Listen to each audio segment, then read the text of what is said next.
बिस्मिल्लाहिर्रहमानिर्रहीम, अस्सलाम वालेकुम वरहमतुल्लाह।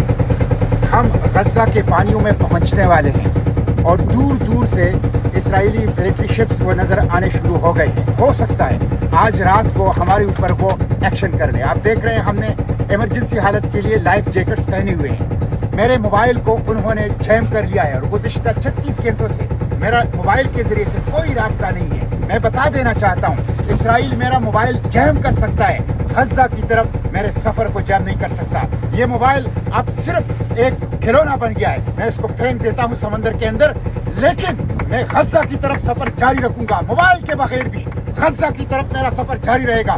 मैं सिर्फ पाकिस्तान के अवाम को बता देना चाहता हूँ, अगर आप गज़ा नहीं आ सकते, हम गज़ा आ गए हैं और हम गज़ा जाएंगे। हाँ, ये समंदर की मच्छलियाँ के खुराक हम बन जाए या इसराइली ड्रोन हमारे जिस्म के पुर्जे उड़ाए, लेकिन हम गज़ा की तरफ सफर जारी रखेंगे। अगर आप गज़ा नहीं आ सकते तो इस्लामाबाद में अमरीकी सफारत खाने की तरफ आइए।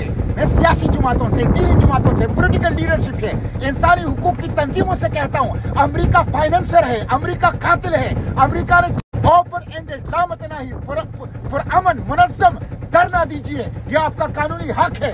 ये वो कम से कम काम है, कम से कम फर्ज है जो आपको अदा करना चाहिए। इसलिए मैं तमाम सियासी जमातों, पॉलिटिकल लीडरशिप, इंसानी हुकूक की तंजीमों से कहता हूँ कि वो इस्लामाबाद के अमरीकी एम्बेसी पर पुरअमन लामतनाही धरना दें। पूरी रात इसराइली नेवी शिप ने हमारे मुहासरे में ले रखा हुआ है, ड्रोन के ऊपर चढ़ रहे हैं, लेकिन अल्हम्दुलिल्लाह हमारा सफर जारी है। और मेरा ख्याल है कि 5-6 घंटे में अगर हम इसी रफ्तार से जा रहे हैं, कोई रुकावट ना आई, तो हम जो है वो गज़ा के साहिलों पर पहुंच जाएंगे इंशाअल्लाह। हम मुहासिरा शिकन बन जाएंगे इंशाअल्लाह।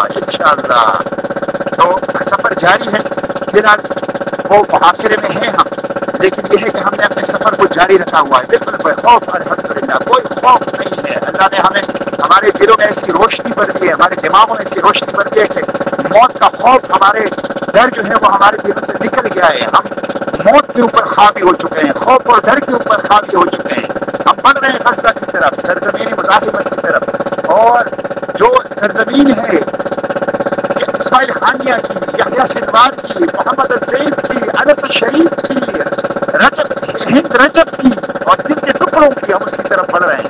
तो इंशाअल्लाह बस दुआ करें कि हम वहाँ पे पहुँच सके और ये 18 साल जालिमाना गैर इंसानी मुहासिरा छोड़ दे इंशाअल्लाह।